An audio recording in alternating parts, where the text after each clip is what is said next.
Welcome to today's episode of Culinary Curiosity with Chef Duane Thompson. We're going to be making a chicken ballotine, and that is just going to be a stuffed chicken, but it's based upon the deboning of the chicken that we did in a previous episode. So where we left off there is we took out all of the bones and left the meat and the skin attached. Today we're going to be detaching the meat from the skin, and then we're going to be chopping the meat up and getting some aromatics, onions and mushrooms and flavors that we're going to really enjoy with this. And we're going to mix all that up and then wrap it back up with the skin and cook it. So think of it in a sausage mentality. So there's an outside casing and the inside of meat and flavors. And I hope that you will enjoy this. And if anything, think about trying this. It's really not going to be that difficult, especially if you've already been able to debone the chicken. I think we're going to take the aromatics and the mushrooms and some seasoning and then some breadcrumbs and add it as a stuffing inside and mix with the chopped up chicken. And I think that that might be really good. I've never done that before, so we'll be curious together and see how things work out. So one of the first things I wanted to just kind of mention to you is that whenever you're dealing with chicken or turkey, go ahead and just consider that full of salmonella. So it's something dangerous. It's something that you don't want to cross-contaminate anything else in your kitchen with. So you wouldn't really want to start with this chicken and then go to these other items because you got a lot of extra cleaning to do, and I don't think anybody really relishes that. So if you start with one area, if you're thoughtful about it, you start with this, which is very safe to deal with, and then you go to the chicken afterwards, then you really only have one cleanup that's of any great importance. And as far as cleanup, we usually just like to use some bleach mixed with some water. And I guess the ratio that I've always been accustomed to is 1 cap full of bleach into a gallon of water. And we have that ratio, and we have it in a squeeze bottle, a spritz bottle that we keep in the kitchen. And after we have done something with chicken or turkey, we spritz everything down, allow it to set for a little bit, and then clean it all up. So that's something just for you to realize as you're working with chicken. You just don't want cross-contamination. So if it ever touches that chicken, it doesn't need to go directly and touch something else unless you've washed your hands. And that brings me to my second point.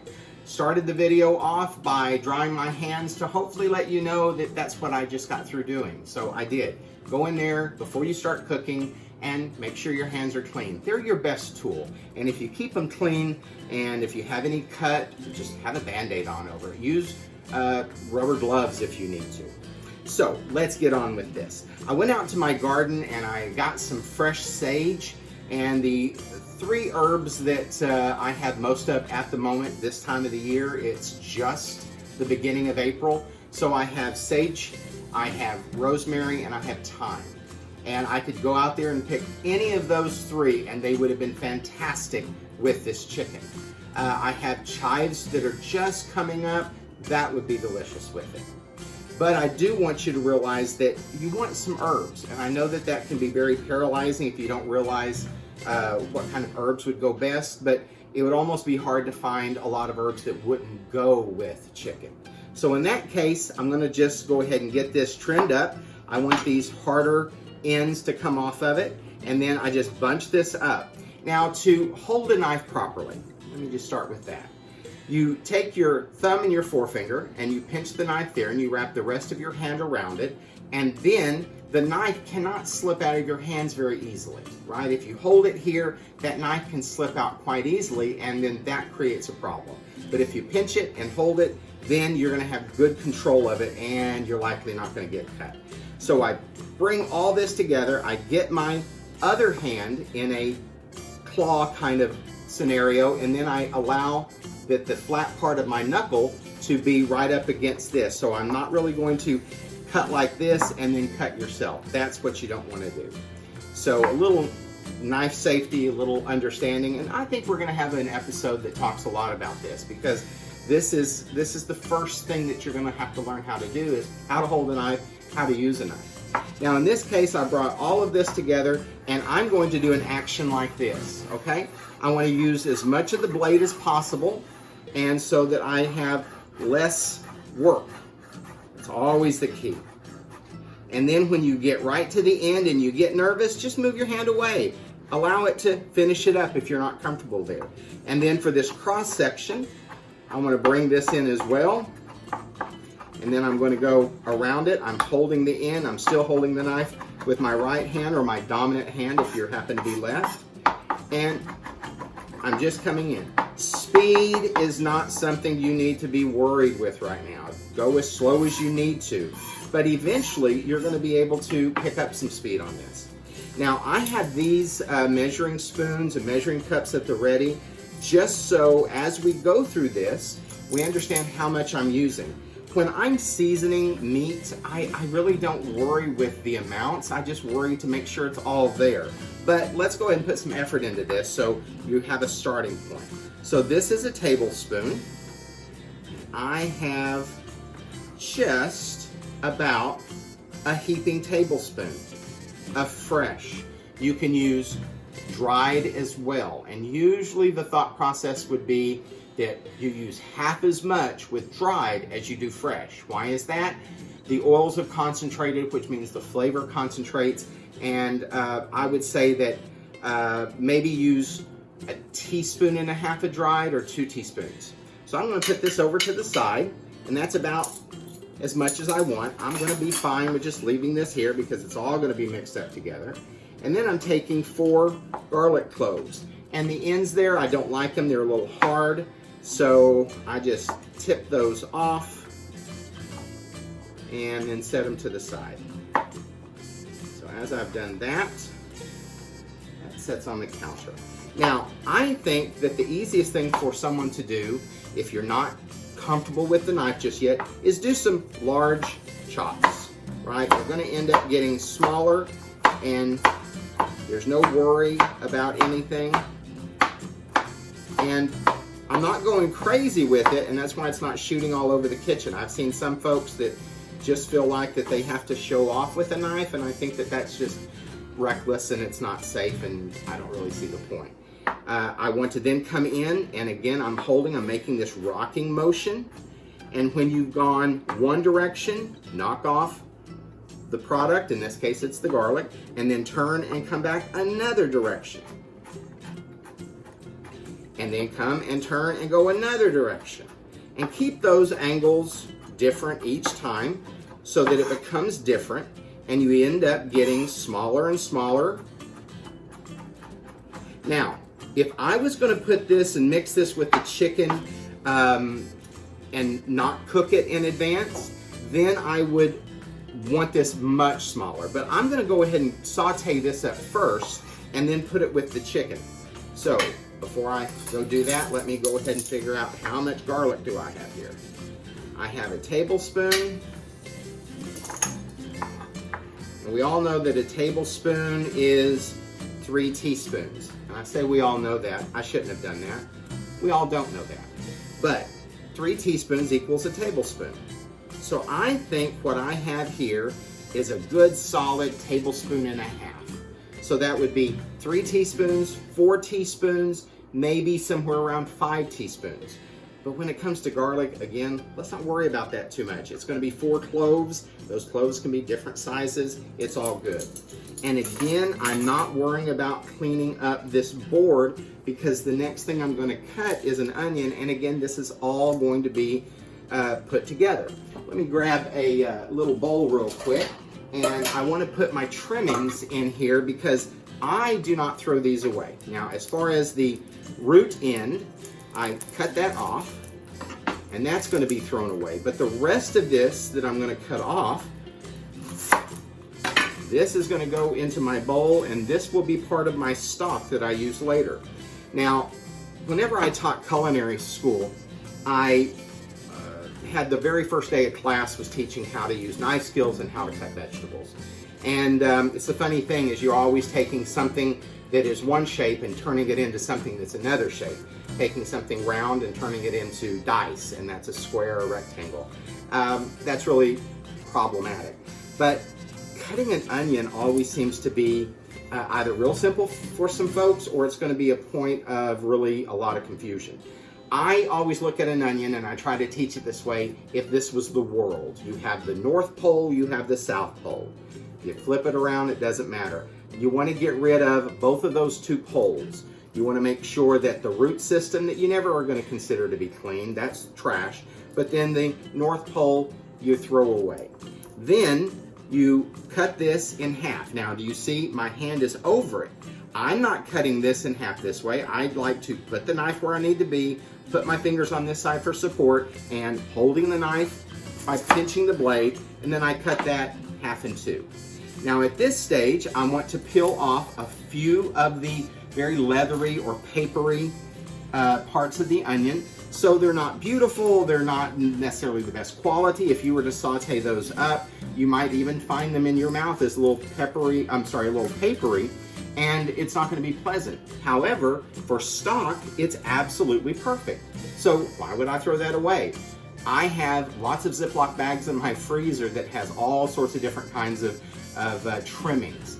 So the onion trimmings with the skins, if you have a lot of brown skin on this, you keep that. That's going to add color to your stock. Or I have the peel of a carrot and the tip and the tail on the carrot. Or I'm going to have celery that I've cut the end off, washed it very well. And you know how celery always kind of goes larger and it's very white? Of course that's edible, but normally we just cut that off. Don't throw these away. It's definitely a wonderful part of your stock. Now, lots of culinary institutions and books that teach you how to cut an onion tell you to do it this way. They tell you to come in here and make slices, right? And then come in and slice it this way.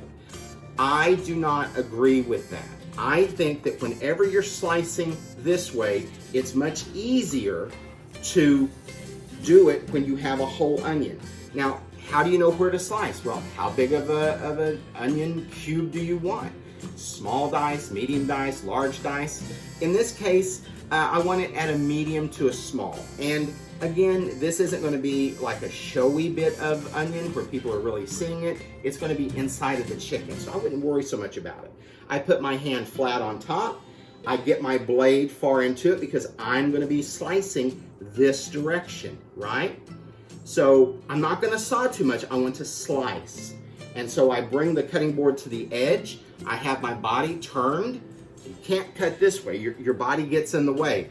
Go on a bit of an angle, hand on top, get in there and do a little slice. Now, I didn't go all the way through. I did that on purpose. If you can keep the onion together, then you have everything there. It's not falling apart. You don't have to chase it around. I'm going to do the other one the exact same way. Go into it, let my entire knife go in so that by the time I get to the tip, it's actually cutting as well. I don't want it to just be this amount of the knife. I want the whole knife in there. Sounds like I'm doing a skills test right now on it, but we will get a little bit more technical in another episode. So once I've sliced it that way, now I want to come in here and slice down. I have my hand in this position, and again, I'm not cutting all the way through this direction. I am cutting all the way down to the board. So I do this, and whenever you get to the end, you just keep your finger together and see it starting to fall apart. And you come in here and you do your dice.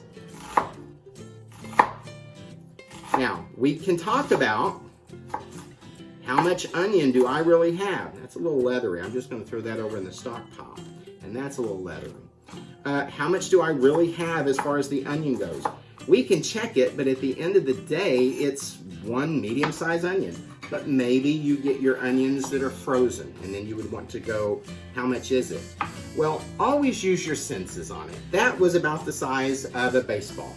So if you get frozen onions, or you have frozen onions, then you use about that much. And what have we found out? That about half of this onion is almost, a little bit shy, but almost the amount of 1 cup. And that's what we have here. So let's just go ahead and believe we have 1 cup there, and we're going to have 1 cup on this side. Come in here, cut that onion down, just like I did before. Towards the end, you bring it together, give yourself that support, and then you cross, and you cross. And you don't have to go fast. Don't worry if I look like I'm going faster than what you would want. You don't do that. And see, what you end up with, especially on this one, I guess I didn't cut that onion as in half as I should have, is you have the root that was there. So we have the dirty part of the root, then we just have the solid part of the root. This gets to go into the stock. And yet again, I have this amount of onion set aside. I'm just doing this for your benefit. I wouldn't worry with it if it was me just cooking by myself. I know that pretty much I love onion. And if you don't like onion, then either don't use any of it at all or just use a little bit of it. It's really quite delicious. If it's pungent, trust me, the cooking of it in advance is really going to take that pungency down. Then I have, I found at the grocery store some sliced mushrooms. I knew I was going to have to slice it anyway. They were both the same price as the whole, so I just decided to get them sliced. So I have to kind of do a little bit more cutting, but not so much. Now you might also see that these onions, now they're still, these mushrooms, they're still quite firm, but the color is starting to go off. So this is something that you don't want to throw away because it's still perfectly fine. There's nothing in the world wrong with this, but the color's going off. So they're not as pristine white as they were when I bought them, but at the end of the day, they're not the most beautiful. So they're perfect for this. Now, if they were to go a few more days and be really turning, where they're not slimy, I mean, allow yourself to trust your senses. Your nose, your eyes, your fingers, the touch. Is it slimy? When things get really gross, that's when they need to be thrown away. But if they're just turning off a little bit, they're not as beautiful as you remembered that they were whenever you bought them, that's when they need to go in a freezer bag and put in the freezer. And these mushrooms, if I don't use the rest of these very soon, then that's going to go in again, a Ziploc bag for stock. So what I'm going to do is saute these up, and once I get the skillet going, I'll bring you back to see the result. So I have my heat on high, because I'm just going to saute it. I'm putting a little bit of oil in there. That was probably 1/3 of a cup to maybe even 1/4 of a cup. I do like to put a little bit of butter in with it because butter adds great flavor. And one thing is you want to put the oil in first and then the butter, because the butter can really burn and the oil is going to keep that from happening. So I'm going to go ahead and put in the onions and the garlic and the sage, and all that's fine. I'm going to go get the mushrooms.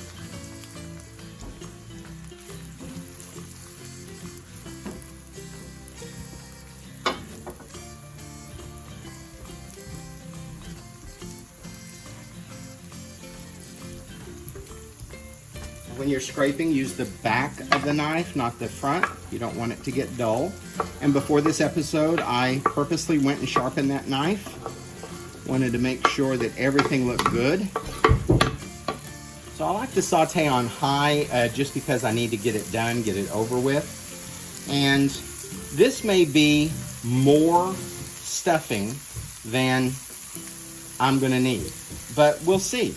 And if that's the case, I can always take this after it's been sauteed and put it in a Ziploc and keep it in the freezer. And the next time I need to add it to anything that's going to be happy with these flavors I have, then that'll be fine. Now, I'm going to add a little bit of salt right now. Not very much, because I'm going to salt the meat as well, but I do want some of this flavor to be there. That was just a pinch. So you can consider that like a 1/2 teaspoon.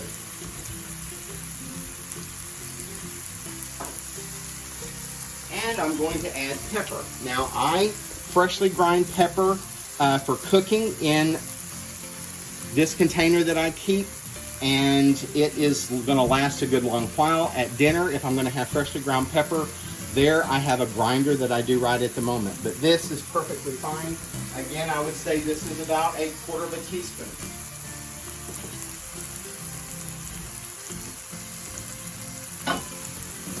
Saute it up. Now, what is it I'm looking for here? I'm looking for things to be soft and Not necessarily looking for a lot of color. If some happens on the onion, that's not a problem. It's not as though I don't want color, but I'm not necessarily going to have brown onions. If I did, I would not have put the mushrooms in at that time. I would have done, and I wouldn't have put the garlic in then. I would have just browned up the onions and then added those at another time. So I want just a level of softness that's occurring. And you may wonder, why am I showing you things like mushrooms that maybe aren't pristine? Because I think that too many cooking shows, they're intimidating because everything's perfect. And on folks that just don't really have a lot under their belt from cooking, and they're a little inexperienced or they're nervous, I don't want cooking to be intimidating. I want it to for you to realize that you can cook. And if you don't have the most pristine things, then it's still going to be able to be a delicious dish. So if we have hiccups, I'm doing that in real time. I could very much stage this in levels of perfection that you would then go back and try to do, and you would say, hold it, mine didn't turn out quite that way. Mine didn't look quite like that. I don't think that's helpful to you. I don't think that that builds up your confidence in the least. And I promise you, those folks on TV, they have lots and lots and lots of takes and lots of wasted product so they can try to show you something perfected. Not interested in that. That doesn't do it for me. I do watch them and I don't judge them on that, but I do worry that folks that are just learning or not really confident, it's offsetting. I have folks in my own family that cooking makes them nervous. And I think that this approach allows you to learn and to trust. We're really almost done here. I think we also sometimes, we see folks on TV and they always move it and they always do a little flip and all that wonderful stuff. Yes, we do that. I do that in my kitchen all the time. But if I'm sitting here doing this with you, you're going, hold it, I can't really do that. I'm focusing on doing this. And I don't want to pile. Why do I not want to pile? Because this stuff is not being cooked. If I get it more leveled out, which you should do with your pan, more leveled out, then things are going to cook well. I still have this on high. It's a gas burner, and that oil is there. So I think we just need a little bit more time, and this is going to be great. It smells wonderful. The garlic is not burning because it's with everything else. I think oftentimes when you throw garlic in on its own, if you're really not on top of it, that garlic just burns and it makes everything taste and smell awful, and you feel defeated. And this is not what cooking is about. Yes, of course, I've burnt plenty of garlic, and you will too. But the fact of the matter is, we're not looking at the worst we've done. We're trying to get by and make it really delicious and something you, your family, your guest will enjoy. I think this is perfect. I'm going to turn this off. It's already off the fire, but I'm going to go get another bowl, put it in there to help that cooling down process. And I'll get right back with you in just 1 second. So here's the onions and the mushrooms that have been sauteed. I've allowed them to cool. And my wife has made some garlic croutons, and I thought I would add these in here. Now you can go to the grocery store and buy croutons if you want some good flavors in it, garlic, cheese, herbs, all sorts of different things. I think any of that would be just fine. Or you can put some stale bread in it, or even some bread crumbs. But these croutons, I'm going to be putting about, this is a ½ cup measurement. Let's say I'm going to put about 1.5 cups of croutons in there. And I think this will be a nice addition inside the chicken.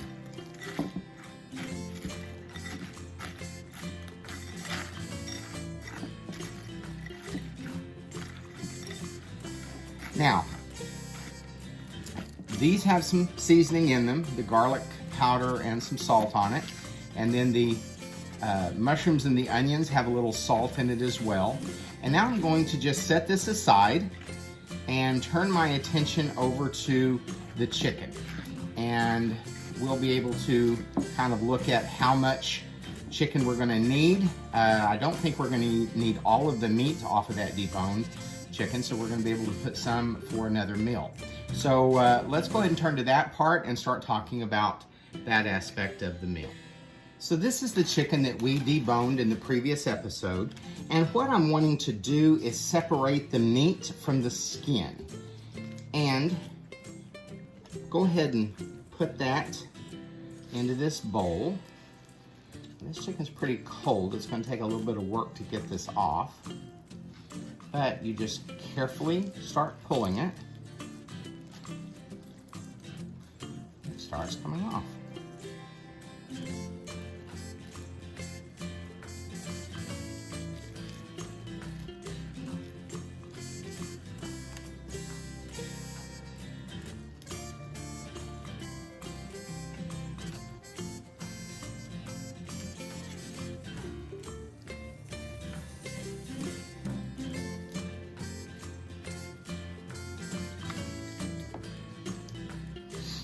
You just have to work around it. Underneath here, fingers between the flesh and the skin, and it pulls off pretty simply. This looks like it's a little bit harder work than what it really is. It's just because it's quite cold. The chicken is a little bit stiffer, harder. Do the same with this. Just again, get my fingers between the skin and the meat.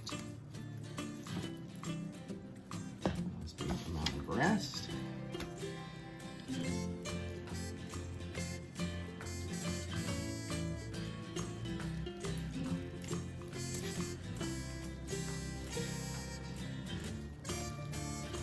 Again, I'm doing this in real time so you know about how long this might take you to do it. There we go. So, in essence, we have boneless, skinless meat over here and the skin. We're going to be filling back up with this mixture. Giving the skin kind of back in the form of the chicken that it was previously.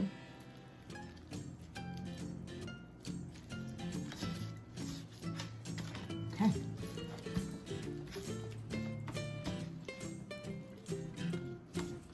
I think that looks like a pretty good job at the moment. So now let's look and see what we're going to do with the chicken. My cutting board is set up, and one thing I just wanted to bring to your attention is that whenever you have a cutting board, it's always good to have underneath it.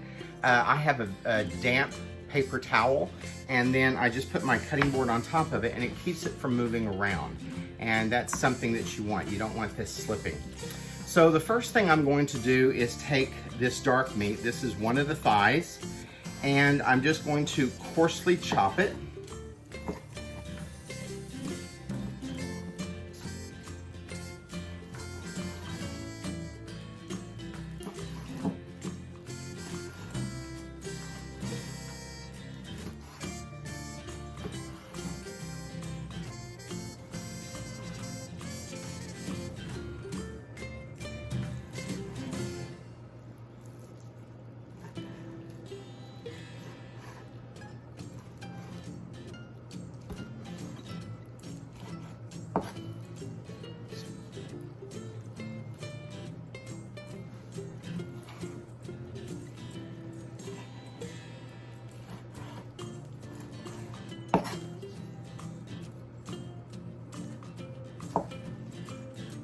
Put that in a separate bowl. Then I'm going to take one of the breasts and cut it up this very same way.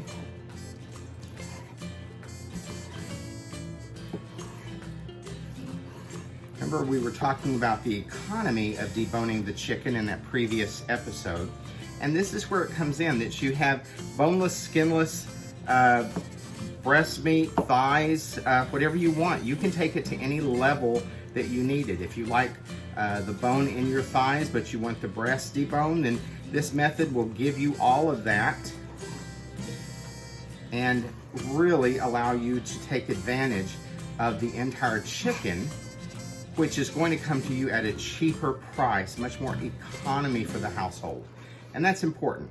Now again, I still think that there's something very much worth knowing, even if you really don't think you're going to do this type of thing. I think it's good to know how to do a process for the chicken. Now, I have one breast in there, and I'm going to go and get a little bit more thigh meat out of here, a little bit more dark. That's the most flavorful. It's really the most juicy, and there is little bits of chicken fat that's in there, and I want that in there. I want that to remain because it's going to moisten and give great flavor to the inside of this chicken roll. Okay, so what I have here is this mixture of both dark and white meat. I'm mixing it around, and that's a little bit more than half of the chicken that we have when we started. Now, as far as seasoning goes, you know, we only seasoned the filling, and the two items that I like to season with is Vegeta. I've got this at World Market. You can find it on Amazon. You can just do a Google search and find out what this, or where you can locate this. What this is, though, is a lot of dehydrated vegetables with salt in it. So this can be an overall seasoning that you use in the kitchen. I do, and I love the flavor of this. Then also what we have here is the chicken bouillon. And you can get it in cubes, or you can get it in large and even larger than this containers that has chicken-based flavor to it and salt.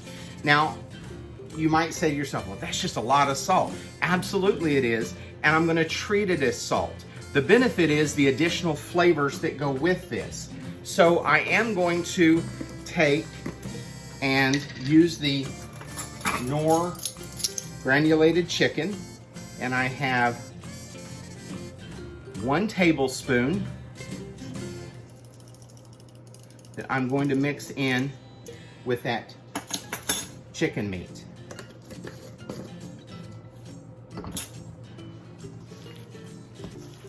Get everything nice and seasoned.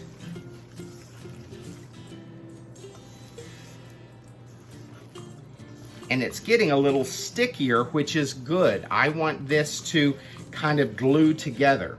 Now I'm gonna go get the filling that we have made up and see what this looks like together. So I'm adding in this mixture. I know that we're eating a lot more chicken nowadays than what we used to do. And I think at times it can become really boring if we're just eating the same thing over and over. I don't think we kind of do a lot more of the set down meals, but I would challenge you and your family.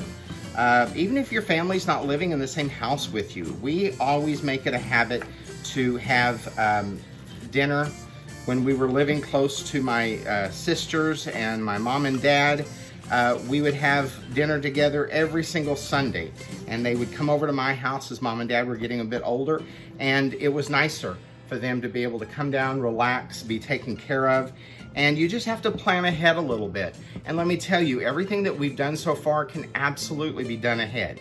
So now let's see how much of this is gonna fit well in that skin.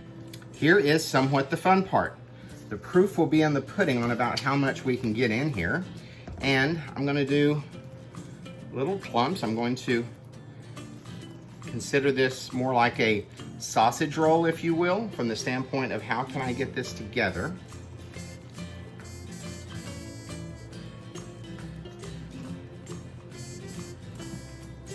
It's looking very nice. I think I can get it all in here.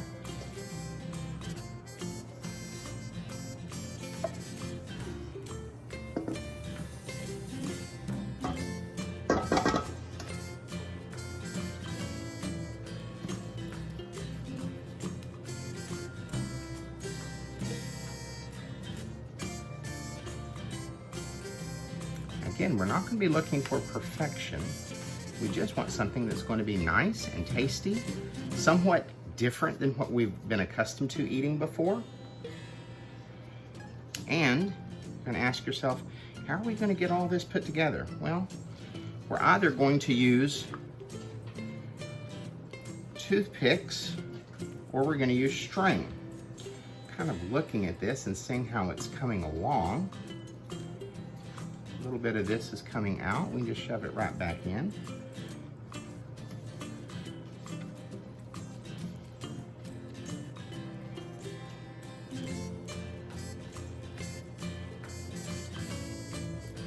I think this is calling for a little bit of string, just to keep it together. Because what our goal is, and this will be the bottom side. This is the side that we're going to turn over and set in the pan to roast. But we're wanting it that whenever we cut it, it's all one slice. So we're not gonna have it all crumble apart. Now that's my goal. I haven't done this, and I think it's kind of fun to do this together. You're seeing some things that you might do differently as far as flavors, as far as style.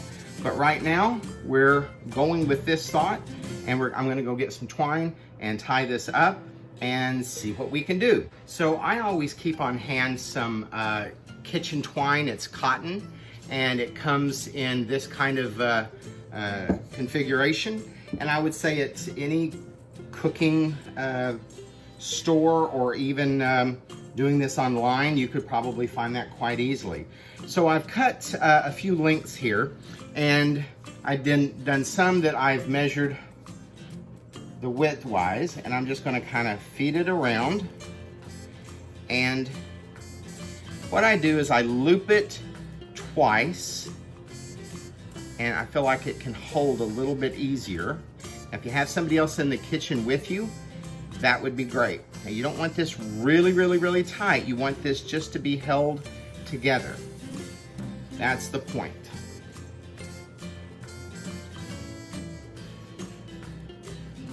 Keeping the skin where it needs to be.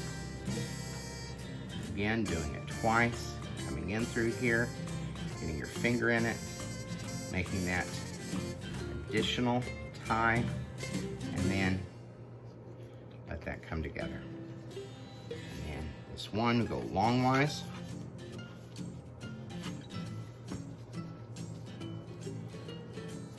Do it again that twice. Bring it there. That's long enough for me to do like a shoelace tie. And then one more here. Now again, I'm not doing this too tightly. I'm just wanting this to be held together.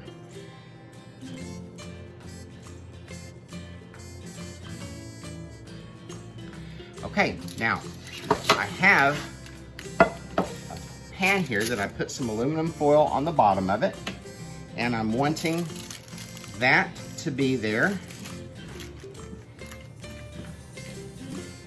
because it's going to make cleanup a little bit easier. I think that looks really nice. I think the next thing I'll do is probably put a little bit of melted butter on the top of it and a little bit more seasoning. I think I might use this Vegeta on top. Now, just because I'm using various flavors in here, you don't have to. You can just stick with salt and pepper. If you wanted some garlic powder or onion powder, that would be perfectly fine. So don't let this be something that you worry about. So I've just microwaved a little butter, a couple tablespoons. I'm just going to drizzle this on the top. Not all of it, because I think partially through the cooking, I'm going to come back and do that again. Just a little basting.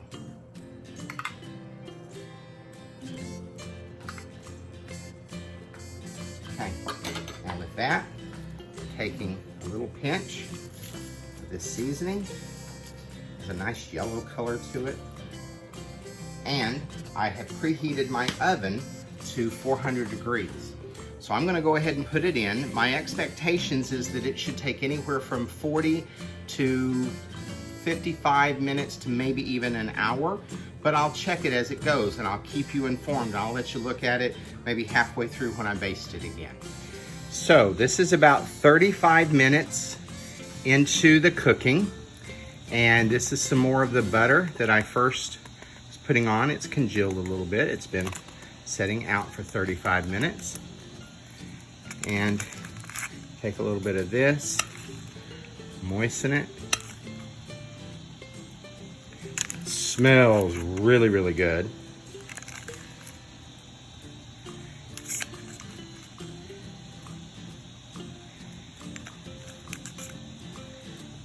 Okay, I think that that is looking just fine. I'm gonna put it back into the oven and for another 15, and then I'll check the temperature. So I've taken this out and it is nice and crunchy, and it looks like that this wasn't even all that necessary. It just stayed where it was. I thought it might puff up a little bit, but that's fine. Just cut that off, and I'm gonna let this rest for a while. I think that this can hold nicely for a bit of time. And what we're gonna have with it is probably some mashed potatoes and green beans with some bacon in them. And once we slice into it, I'll bring you back and let you look at what it looks like on the inside. All right, so this is cooked. It has taken a total of 55 minutes. A nice crisp top on it. We're gonna cut it. It has rested. We're gonna see what it looks like. One more slice.